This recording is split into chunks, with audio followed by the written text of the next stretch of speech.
Get your broke ass out of my lobby before I call security. The words hit like a slap, sharp and public.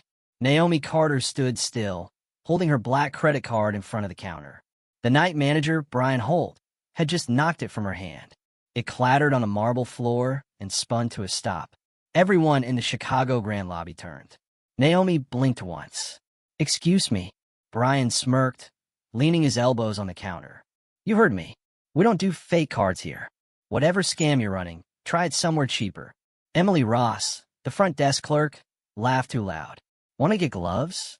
That thing probably came from a pawn shop." Naomi looked down at the card on the floor. The small Centurion logo caught the chandelier light.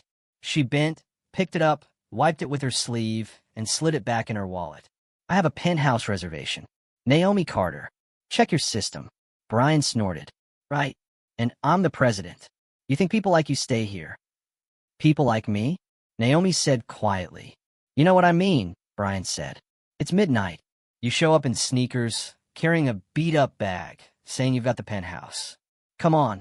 Naomi didn't move. Her voice stayed even. "Check the system." Emily hesitated. She typed something, eyes flicking between the monitor and Naomi. "There's a reservation under Naomi Carter," she said slowly. Brian leaned over her shoulder. "Let me see." He squinted at the screen, then barked a short laugh. "Nice try. Must be some glitch." The real Naomi Carter wouldn't walk in looking like she just came off a Greyhound bus. It was 11:48 p.m. Naomi glanced at her phone. 12 minutes until her midnight call with Tokyo, the final round for a $150 million acquisition deal. She took a slow breath. "I'm not leaving." Brian straightened. "You will, with or without security." He gestured toward Emily. "Call Tom." Emily hesitated again. "Brian, maybe we—" "Now." Naomi watched as Emily picked up the phone. Her thumb trembled slightly before she pressed the call button. In the far corner, a couple with champagne glasses whispered. Someone pulled out a phone to record. A tall man in a security uniform appeared within minutes. "Tom Barker." Calm face, steady eyes. "What's going on?" Brian pointed. "She's trying to use a fake card, claiming she's got the penthouse." Tom turned to Naomi. "Ma'am, can I see some ID?" Naomi handed it over without a word. "Illinois driver's license. Real, clean, current." Tom checked, handed it back. "It looks fine to me." Brian rolled his eyes. "Tom, don't get soft. You know what this is. Another con. She probably pulled that name off a guest list." Naomi slid her phone across the counter. "Email confirmation. Direct from your system." Brian leaned closer, squinting. "Photoshop's easy these days." Claire Sutton, the assistant manager, came out from the back office, carrying a clipboard. "What's the noise out here?" Brian turned immediately. "Got a fake guest trying to sneak into the penthouse." She forged everything. Claire's eyes scanned Naomi from head to toe. Faded jeans, white shirt, simple sneakers. Her lip curled slightly. "Penthouse. Really?" Naomi said nothing. "Let me handle this," Claire said. She grabbed Naomi's phone off the counter. "If this is fake, we're calling the police." Tom shifted slightly. "Claire, maybe we should double-check before." Claire cut him off. "No, maybe. This is policy." Naomi looked at the wall clock. 11:55, 5 minutes left. Her phone buzzed on the counter. An incoming text from her assistant. "Tokyo on standby. Ready for you." Brian leaned closer, lowering his voice, but not enough. "You people always try to pull this crap. You walk in acting like you own the place, but you don't even belong here." Naomi stared at him. "You done?" "I'll be done when you're out of my lobby." A voice from behind interrupted. "Maybe she does own the place." Everyone turned. A man in a navy suit was standing near the elevator, phone in hand, recording. "You sure you want to keep talking like that, dude? Half the internet's watching already." Brian froze. "What are you?" "Instagram Live," the man said. "You're trending. Hashtag Chicago Grand Racism. You might want to smile." Emily's face drained of color. "Oh my God." Claire's phone buzzed. She looked down. A message from corporate HQ. "Urgent. Social media alert. Chicago location flag for discrimination. Immediate response required." Brian read over her shoulder. "That's coincidence. Probably nothing." Tom checked his own phone. "It's not nothing, Brian. It's going viral." Naomi glanced at the lobby clock. 11:58, 2 minutes. She opened her worn leather folder, pulled out a single sheet, and laid it on the counter. The Sterling Group logo gleamed under the chandelier. Brian frowned. What's that supposed to be? Your performance report, Naomi said simply. Revenues down 28%. Guest satisfaction, 2.4 stars. Turnover, 82%. You're losing this property faster than you realize. Claire's face went pale. Ow, how do you even have that? Naomi reached into her folder again, slid a business card across the marble. Naomi Carter, Chief Executive Officer, Sterling Group Holdings. The lobby went silent. Emily gasped first. Brian blinked, the words not registering. You or you're kidding. Naomi looked at her watch. It's midnight. She turned toward Tom. You might want to escort your manager and assistant out before they embarrass the company any further. Brian's voice cracked. Wait, hold on, this isn't fair. Naomi picked up her phone, answering the Tokyo call. Yes, Mr. Tanaka, I'm ready. Just handling some internal performance issues. The crowd in the lobby stood frozen.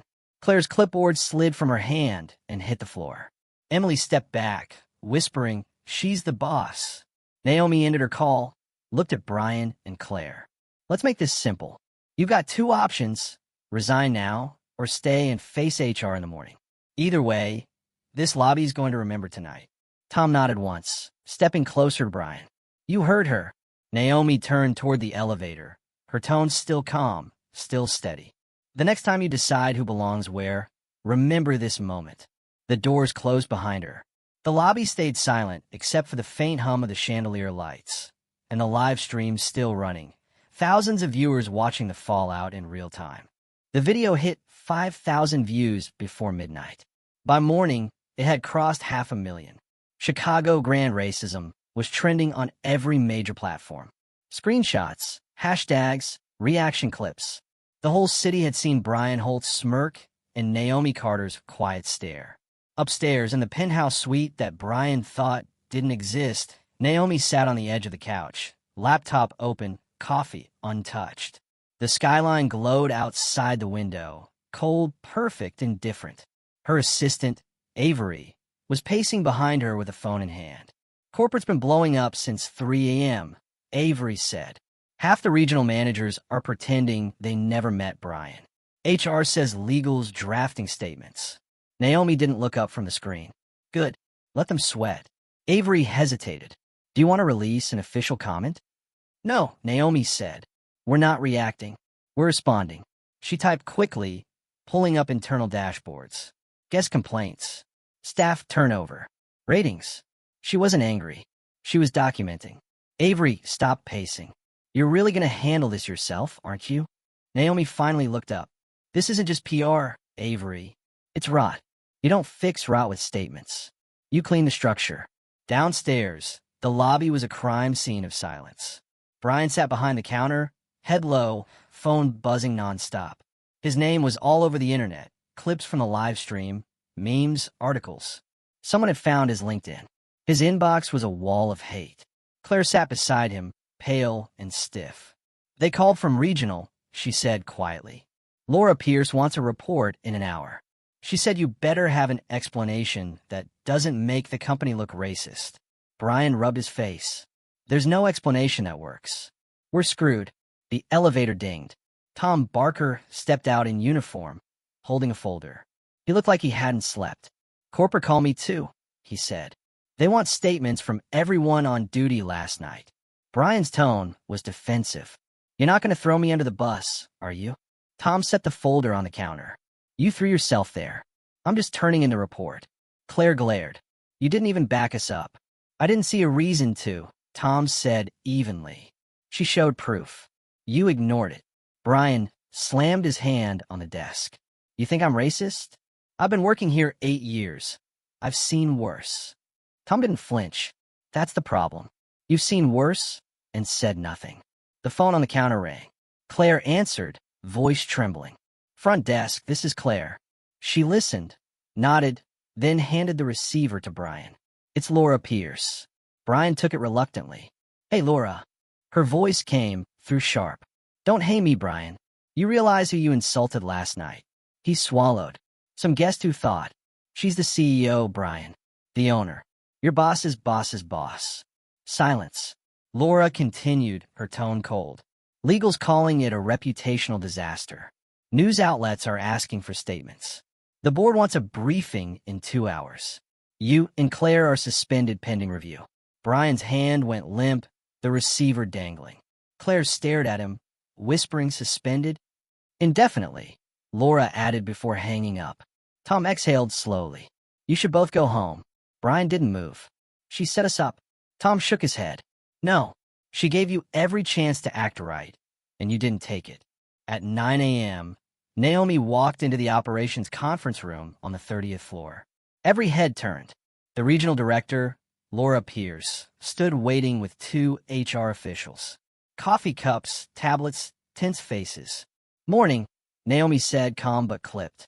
Ms. Carter, Laura began, we didn't expect. I know, Naomi interrupted. That's the problem. She opened her laptop and projected the viral video on the screen. The sound of Brian's voice filled the room. Get your broke ass out of my lobby. Everyone went silent. Naomi let it play for 20 seconds, then paused. This isn't just a PR issue. It's culture, and it started long before last night. One of the HR managers shifted in her seat. We can terminate Brian and Claire immediately. Issue a statement. Offer a discount to guests. Naomi closed her laptop. That's a bandage. I'm here to rebuild the bone. Laura straightened. With respect, this could go away if we just... It's not going away, Naomi said. We'll use it. Avery walked in and handed Naomi a tablet. Media coverage has gone national, she said. Morning shows, business channels, even legal analysts talking about corporate accountability. Naomi nodded. Good. Schedule a press briefing for tonight. But first, we handle the inside. Laura frowned. Inside how? Naomi stood. I'm moving into this property for a month. Effective immediately. Every manager reports directly to me. We're launching an internal reform audit starting today. Every complaint, every review, every training record gets reopened. The room went still. You're moving in? Laura said carefully. Yes, Naomi replied. If a hotel can't treat its guests right, it doesn't deserve to treat them at all. Downstairs, guests whispered as Naomi crossed the lobby again. Phones came out. Some filmed quietly. Others just stared. Tom approached her near the elevator. Morning, ma'am. I didn't expect to see you here again so soon. I'm not just visiting, Tom. I'm staying. He blinked. At the penthouse. At the office. Starting today, this is headquarters. He nodded slowly. If you need anything, ma'am, I'll help. Naomi studied him for a moment. You questioned them last night. You didn't follow blindly. That matters. Tom hesitated. Does that mean I still have a job? It means you'll have more responsibility than before. He almost smiled. Understood. Naomi looked around the lobby. The same chandeliers, the same marble, but now the silence felt different. Not arrogance. Not fear. Just awareness. By the end of this month, she said quietly, mostly to herself, this place is going to run the way it should have from the start. Then she walked toward the elevators, already planning the next move. The next morning, the Chicago Grand didn't feel like the same hotel. Guests walked quieter. Staff whispered in corners. Nobody dared to joke at the front desk. The air was heavy, like the building itself knew what had happened. Naomi stepped out of the elevator at 8 a.m., dressed simple, black shirt, jeans, sneakers. No designer bag, no entourage. Just her and a tablet. Tom Barker was waiting near the reception. Morning, Ms. Carter, he said. Morning, Tom. Everyone's here. They're waiting in the staff lounge, he said. Even the night shift stayed. Naomi nodded and walked past the counter.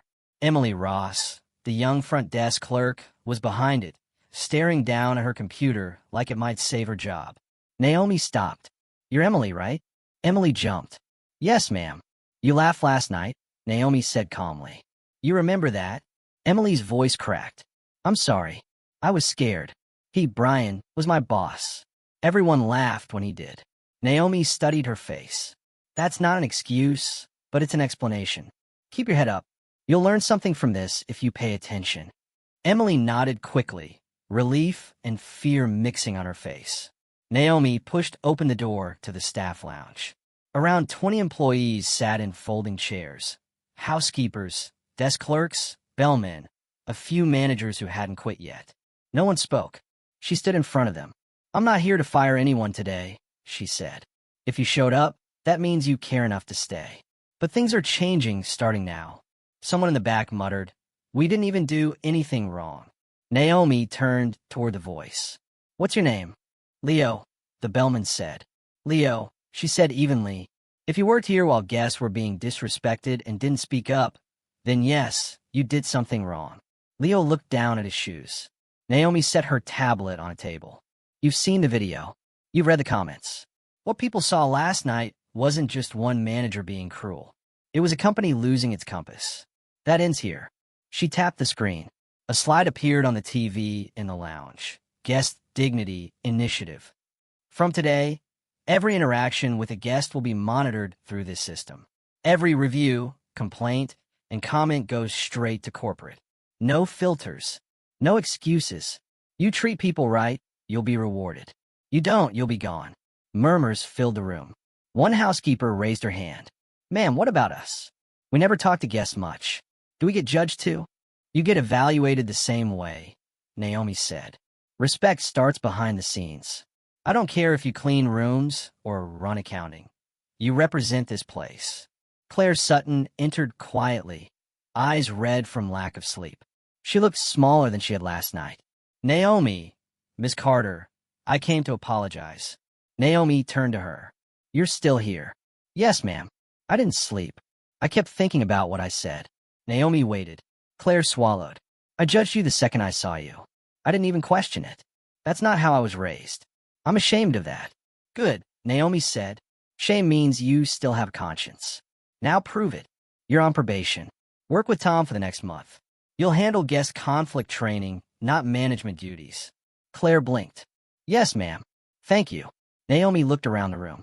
"No more hidden cameras catching you treating people wrong. You'll be your own camera now. If you can't do that, quit today." Silence followed. She closed her tablet and leaned on the table. "Here's the truth. I don't care about the internet fame. I care that this hotel is bleeding trust. Guests don't want chandeliers. They want respect. You give them that, they'll forgive mistakes. You take it away, and they'll burn you online before you can apologize." Tom stepped forward. "Starting tonight, I'll post QR codes around the lobby and hallways. Guests can report anything they see, good or bad. It all goes to Ms. Carter's office." Naomi nodded. "You'll help lead this, Tom. You got instincts this place needs." He looked surprised. "You're putting me in charge. I'm putting you accountable," she said. "There's a difference." Emily raised her hand timidly. "Ma'am, what about Brian? Is he—" "Fired," Naomi said. "Effective last night." No gasps, just quiet nods. Everyone expected it. Naomi straightened. "You have one chance to be part of the rebuild. The ones who want that stay. The ones who don't, there's the door." Nobody moved. "All right," she said, glancing at her watch. "Meeting's over. Training starts in an hour." She turned toward the door. Before she left, she paused. "You all saw what happened when arrogance met accountability. Don't make me repeat the lesson." Then she walked out, leaving behind a room that finally started to breathe again. 2 floors up, in the empty ballroom, Naomi stood by the window, phone to her ear. "Yeah, Laura, it's me. I'm staying here until this hotel runs like it's supposed to," she said. Laura sighed on the other end. "You really don't have to, Naomi. You could just send consultants." Naomi smiled faintly. "Consultants can't teach respect. They can only bill for it." She ended the call, slipped the phone into her pocket, and looked out at the city below. Cars moved, lights blinked. People rushed through another morning without knowing this quiet war was happening inside a luxury hotel. Naomi didn't care about trends or pity. She wanted change that stuck, and she had just started building it. By the end of the week, the Chicago Grand didn't just look different, it felt different. The smiles at the front desk weren't forced anymore. The tension in the air had thinned, though it hadn't vanished. Some people still whispered when Naomi walked by, but now it wasn't fear, it was curiosity. Naomi spent most mornings in the operations office, turning data into questions. Guest feedback, employee files, shift schedules. The numbers told her more truth than any apology ever could. Tom Barker knocked on the doorframe. Got a minute? Naomi looked up. Come in. He stepped inside, holding a stack of printed reports. You asked me to review the overnight logs. I found some things. She gestured for him to sit. Go ahead. Tom dropped the pages on the desk. The old system was basically a joke. No accountability. Complaints about discrimination were rerouted to guest experience and buried under generic responses. No one followed up. Naomi skimmed the papers. That's how it spreads, quietly. Tom nodded. You want me to build a new protocol? I want you to build a new standard, she said. Every complaint gets reviewed within 24 hours. I want a log of every resolution, every refund, every apology, transparent, no cover-ups. Tom scratched his jaw. That'll take time. Then start now, Naomi said simply. He smiled a little. You don't really give people breathing room, do you? I've seen what happens when leaders do, Naomi said. It costs more than discomfort. At the same time, in the employee cafeteria, Claire Sutton sat alone with a notebook. Her probation had started badly. She wasn't used to being supervised by security. But Tom was firm, not cruel, and Naomi's words kept ringing in her head. Shame means you still have a conscience. Emily walked over carrying 2 cups of coffee. Mind if I sit? Claire looked up, tired but polite. Sure. Emily slid into the seat. Training's brutal. Huh? Claire snorted. I've been managing hotels for 10 years. I've never been made to sit through a role play about empathy. Emily grinned faintly. Guess we needed it. Claire sighed. I thought I was fair, you know. I treated everyone by the book. But maybe the book was written wrong. Emily looked down. At least you're still here. Brian's gone, Patricia quit. Half the staff's terrified. Good, Claire said softly. Fear's a start. Awareness comes next. Across the room, a large TV played a local news segment. Naomi's face appeared, still framed from the viral video. The anchor's voice said, CEO Naomi Carter has personally taken over operations at the Chicago Grand following allegations of racial discrimination. The camera panned to clips of the lobby, news signage about guest dignity, and employees in training sessions. Look at that, Emily said. She's everywhere. Claire didn't look away. She's making us face it. That's rare. That afternoon, Naomi walked through the lobby with her tablet, stopping near the front desk where a guest was checking in, a middle-aged black couple with 2 teenage kids. Emily smiled warmly. Welcome to the Chicago Grand. I see you're here for the weekend. The mother nodded. Yes, just visiting for our daughter's debate finals. Emily's tone stayed steady. That's exciting. Congratulations to her. Would you like a late checkout on Sunday? The father smiled. That would be great, thank you. Naomi watched quietly from a distance. No tension, no glances exchanged behind the counter, no whispers. Just respect. When the family walked away, Naomi approached. Good work. Emily blinked. You were watching? Always, Naomi said, but her tone softened. You handled that perfectly. That's what hospitality looks like. Emily smiled, a little proud. Feels good to actually mean it. Naomi nodded once and walked toward the elevator. Progress wasn't dramatic. It was steady. Upstairs in the boardroom, Laura Pierce was waiting, arms crossed. Naomi, we need to talk numbers. Naomi closed the door. Go on. Revenue's down 15% since the video went viral, Laura said. Corporate's nervous. Investors are asking if we're turning the hotel into a social experiment. Naomi leaned on the table. We are. It's called doing the right thing. Laura sighed. You know what I mean. The PR team wants you to stop giving interviews. They want the story to fade. Naomi shook her head. No, I want the story to evolve. By next quarter, I want headlines saying this hotel became the blueprint for reform. Laura frowned. That's ambitious. Ambition built this company, Naomi replied. Complacency almost destroyed it. She turned her tablet around. Charts filled the screen, guest satisfaction scores rising, complaint frequency dropping, staff retention improving after retraining. Those numbers don't lie, Naomi said. People notice real change. Laura studied the data. You're turning this around faster than I expected. Naomi's voice stayed calm. I'm not turning it around. They are. I just gave them permission to care. That night, Naomi stood in the empty lobby, lights dimmed, phone silent. Tom approached, holding 2 paper cups of coffee. "You ever sleep?" he asked. "Sometimes," Naomi said, taking 1 cup. Tom leaned against the counter. "You know, when this started, everyone thought you were just another exec looking to save face. But you actually mean it." Naomi looked at him. "If we don't mean it, it'll all happen again. Different faces, same story." He nodded. "People are changing, though. You can feel it." "That's the goal," she said quietly. They stood there for a moment, the city lights reflecting off the marble floor. Tom broke the silence. "You know what's funny? Brian always said power means control. You're proving it means accountability." Naomi smiled faintly. "Maybe that's what scares people the most." The clock hit midnight. Tomorrow would bring new guests, new mistakes, new chances. But for the first time, Naomi felt like the hotel finally belonged to everyone walking through its doors, not just the people behind the desk. The Chicago Grand had been quiet for weeks. Too quiet. Reviews were up, the lobby smelled like fresh linen again, and guests were finally posting photos that didn't come with angry hashtags. Naomi walked through the hall one Friday morning, coffee in hand, thinking maybe, just maybe, the hotel had finally found its balance. Tom met her near the elevators. "Morning, boss. We're fully booked for the weekend. Some tech conference plus a VIP guest tonight." "Who?" Naomi asked. "Edward Palmer," Tom said. "Old money. Owns half of Lakeview Development. The kind of guy who tips in stock advice instead of cash." Naomi raised an eyebrow. "Good. Let's make sure he doesn't leave with a story." That evening, the lobby buzzed again. Bright lights, busy staff, the kind of energy that comes when everyone wants to prove the new system works.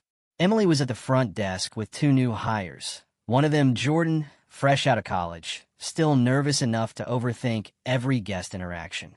Edward Palmer arrived at 8:17 p.m. sharp. Tailored suit, slick hair, cufflinks shaped like eagles. He dropped his card on the counter and looked around like the hotel was his property. "Reservation under Palmer," he said flatly. "Penthouse level." Emily smiled. "Of course, Mr. Palmer. Welcome back to the Chicago Grand." Jordan typed quickly, too eager. Yes, sir. I see your booking. But there's a note here about corporate verification." Palmer frowned. "Excuse me. Something about company ID required for security clearance." Jordan read nervously. "Policy for VIP guests staying on top floors." Palmer's voice turned cold. "Do I look like I need clearance to you?" Emily whispered. "Jordan, just check him in. It's fine." But Jordan was trying too hard to follow protocol. "I'm sorry, sir. I just have to verify. You know, policy." Palmer leaned forward. "Son, I've been staying here since before you were born. Get your manager." Tom arrived seconds later, reading the tension immediately. "Everything all right here?"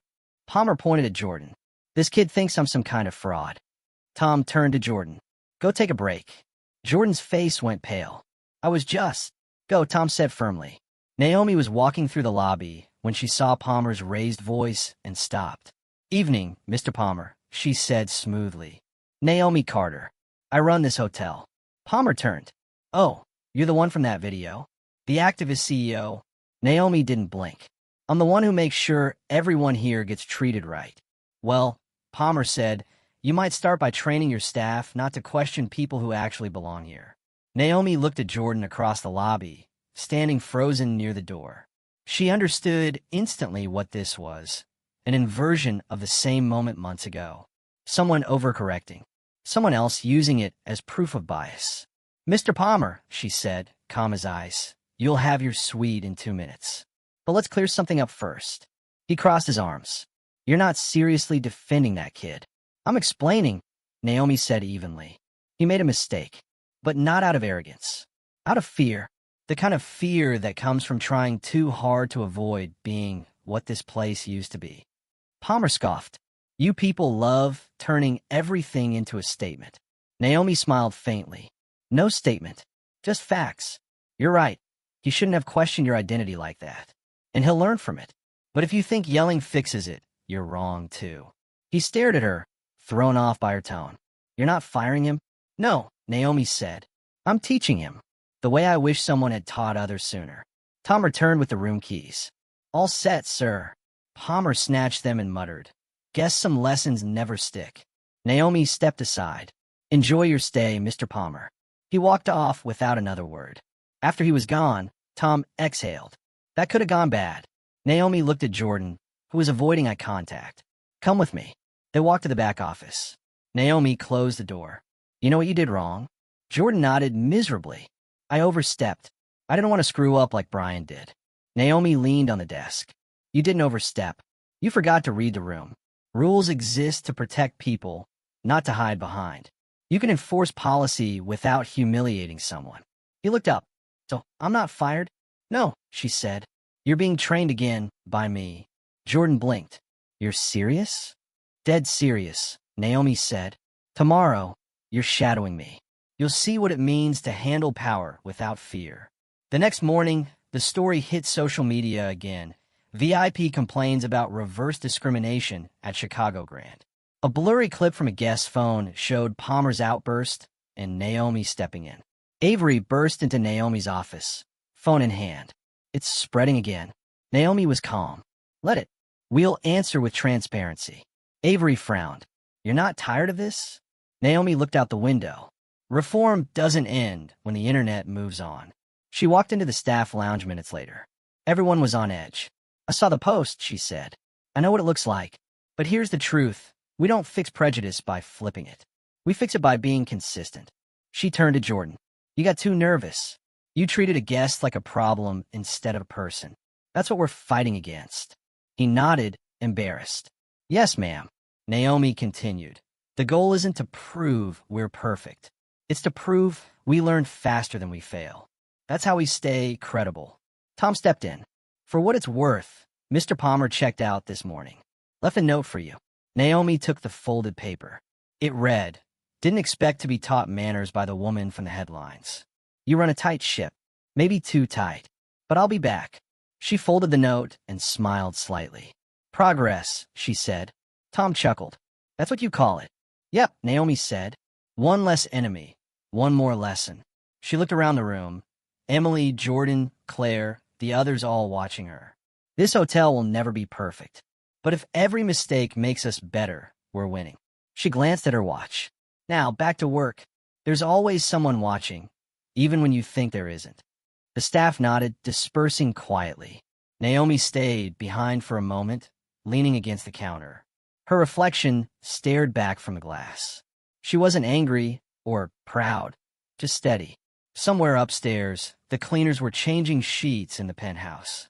Downstairs, a guest was laughing at the bar. The city kept moving. And for the first time, Naomi realized this was never about hotels.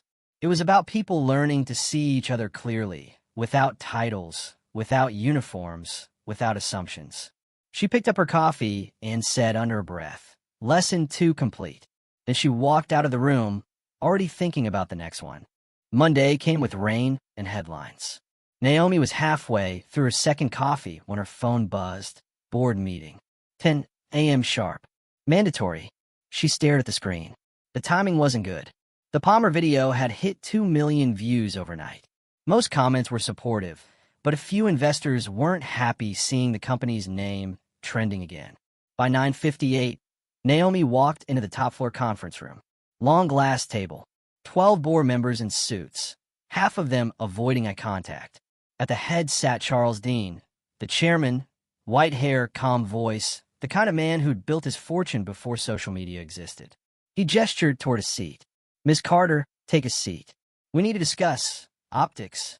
Naomi sat down, folded her hands, and waited. Across the table, Linda Graves, head of marketing, slid a tablet toward her. That's the clip, Naomi. 2.3 million views. Half of our PR team's weekend went into damage control. Naomi didn't look at the tablet. You mean transparency control? Linda sighed. Call it what you want. We lost 3 corporate bookings this morning. Naomi stayed calm and gained 8 new ones from small businesses who said they trust us more now. Richard Cole, CFO, leaned back. You're turning this into a social movement. We sell rooms, not revolutions. Naomi met his gaze. We sell trust. That's what hospitality is. You can't polish marble floors and ignore what happens on them. Charles cleared his throat. Naomi, let's stay practical. The Chicago hotel, is profitable again. You've proven your reforms work. But this new controversy, it looks like chaos from the outside. Naomi nodded slowly. You're not wrong. But chaos is what happens when you drag a company out of denial. We're not in crisis. We're in surgery. Silence. Then Linda laughed dryly. You got a line for everything. Naomi looked at her. Only the true ones. A young voice spoke up from the far end of the table. Eli Warren, one of the newer board members, mid-30s, sharp but quiet until now. I've reviewed the data, he said. Guest satisfaction across all Sterling properties has gone up 23% since the Dignity Initiative started. Complaint rates are down 42%. That's not chaos. That's progress. Linda frowned. We can't run a global brand on moral victories. Naomi turned slightly toward her. Then run on metrics. The numbers don't lie. Richard muttered, investors don't like drama. Investors like growth, Naomi replied. They'll live with a headline if the stock goes up. Charles tapped a pen on the table. Enough. Naomi, what exactly is your long-term plan? Because this movement you've built, it's not just PR anymore. You've got staff quoting you like scripture. Naomi took a breath. You want a plan? Here's one.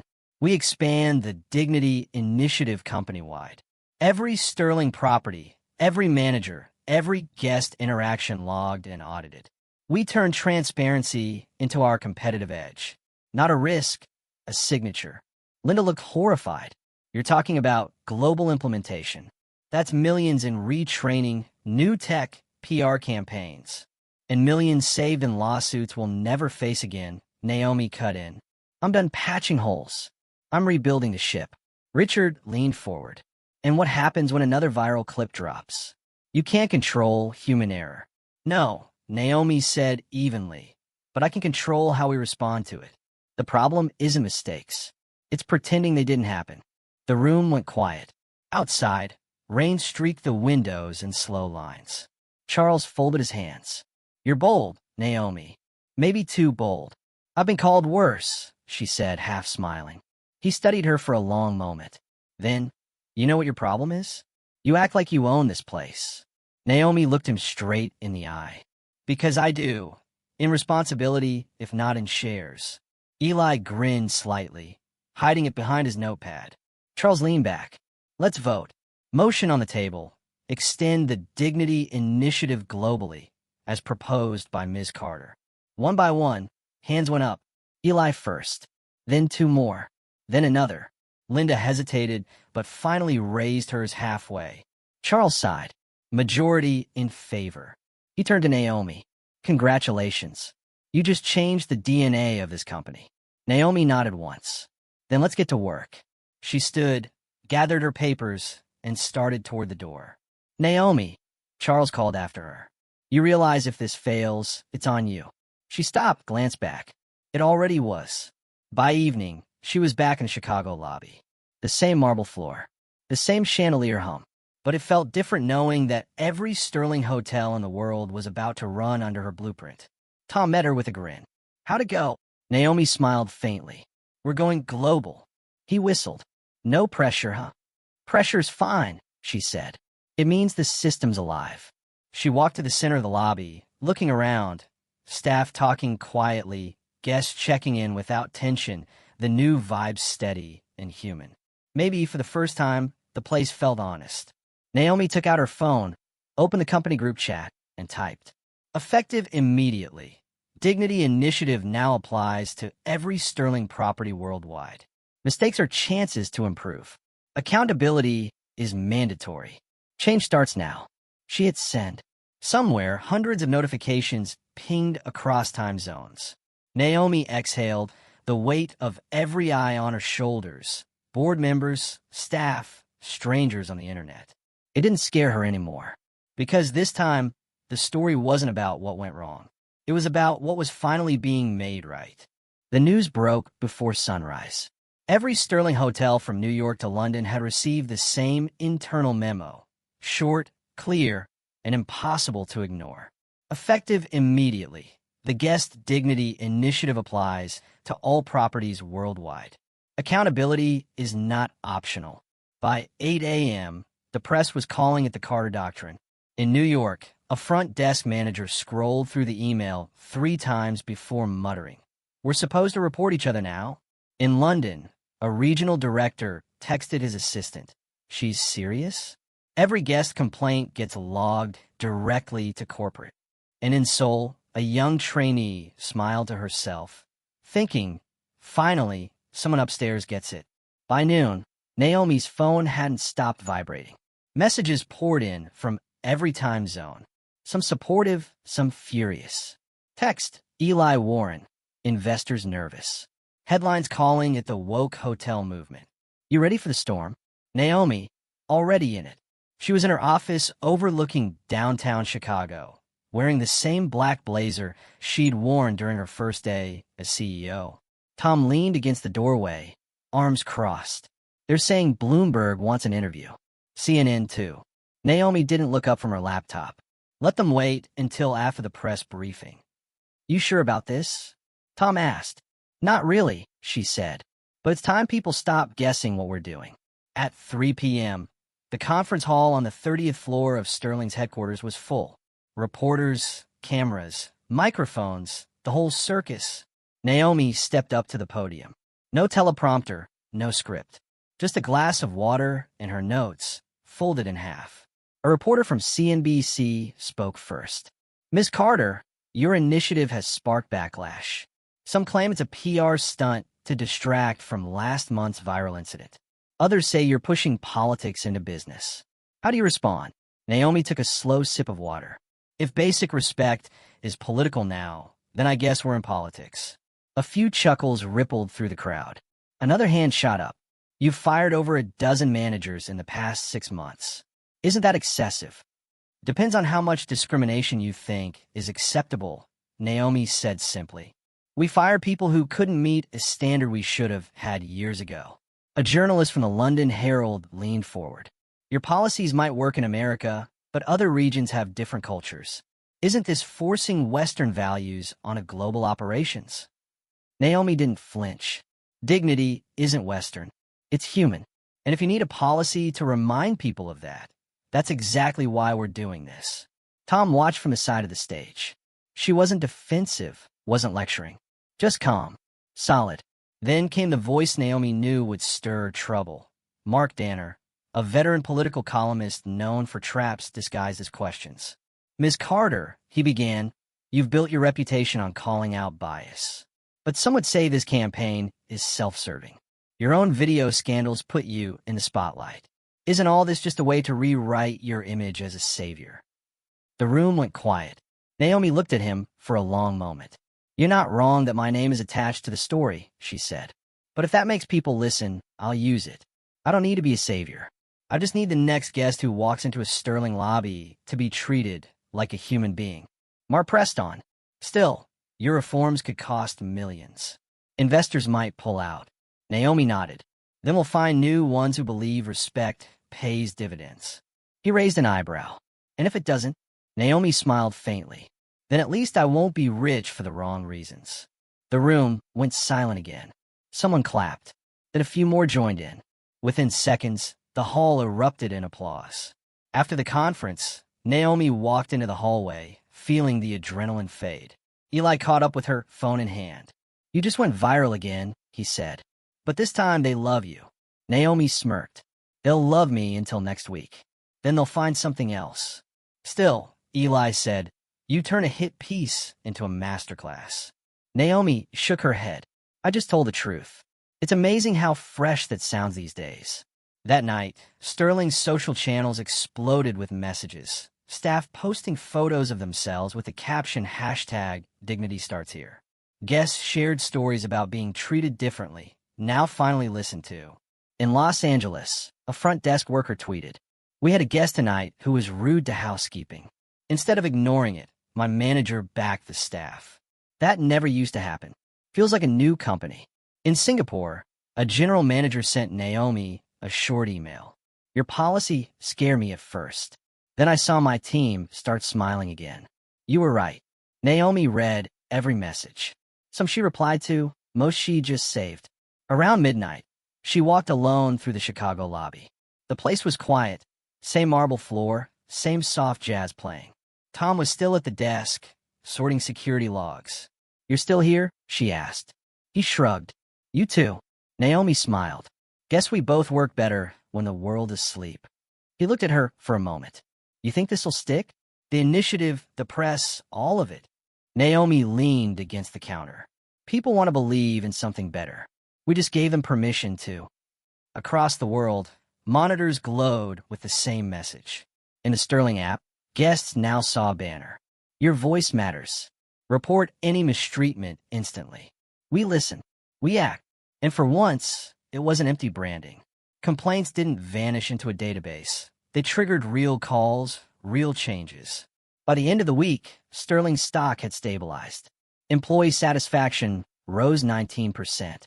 The press began calling it the most ethical hospitality chain in the world. Naomi read the headline and almost laughed. "Ethical hotels," she muttered. Who'd have thought? She turned off her phone, sat back, and watched the Chicago skyline fade into night.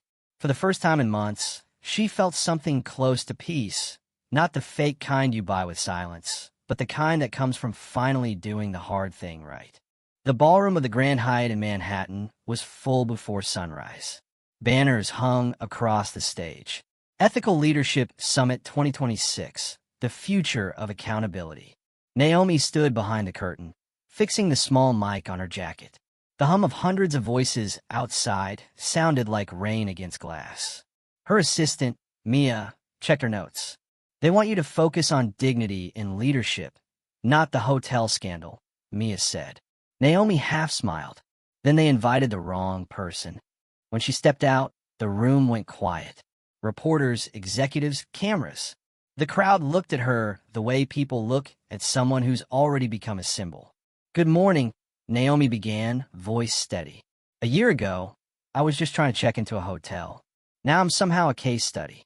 Light laughter rippled through the hall.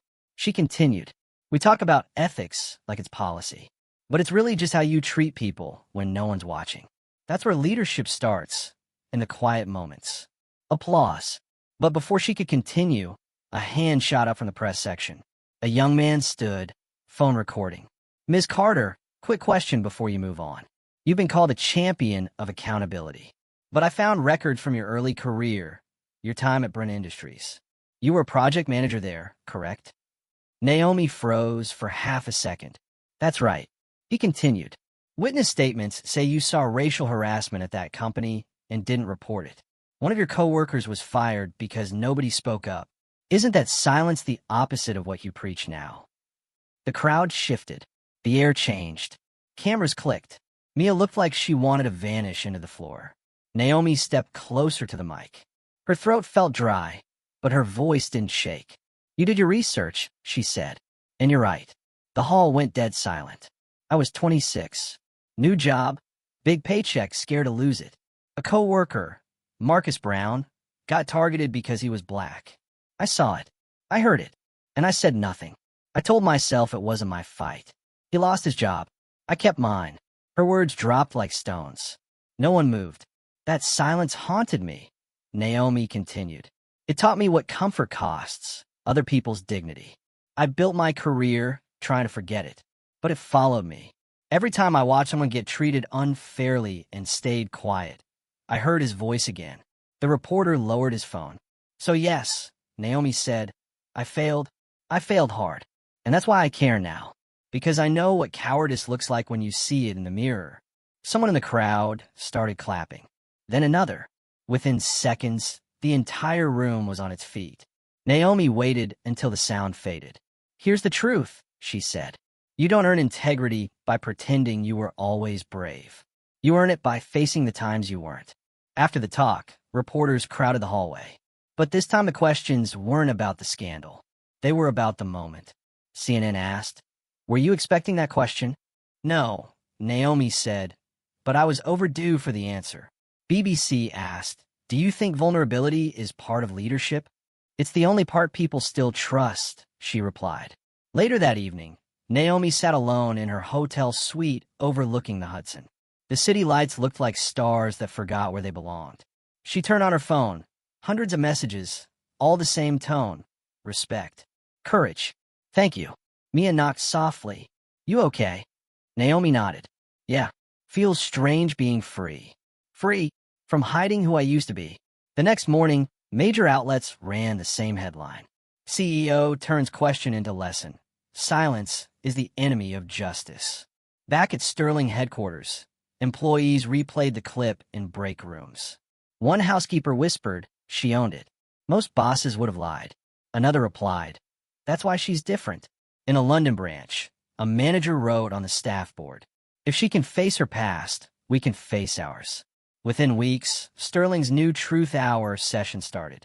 Open forums where employees could share mistakes without punishment, only reflection. It spread fast. Tokyo, Dubai, Sao Paulo. Months later, Naomi walked through the same Chicago lobby where everything had started.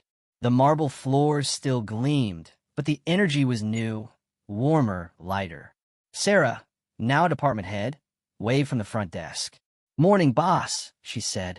Naomi smiled. Morning. How's training going? Full house every session. People actually want to come. Marcus, now head of guest relations, handed her clipboard. Guest satisfaction up 30%. Zero discrimination reports in 6 months. Naomi nodded. Keep it that way. As she turned to leave, a group of new interns entered the lobby. One of them hesitated, recognizing her.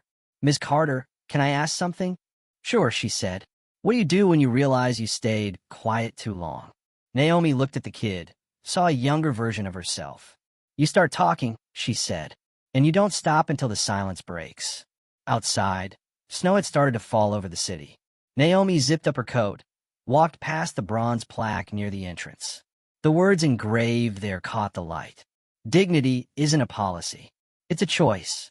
She paused, reading it once more, then kept walking. The world wasn't fixed, but it was learning, one story, one mistake, one act of courage at a time. The plane hummed steady above the clouds.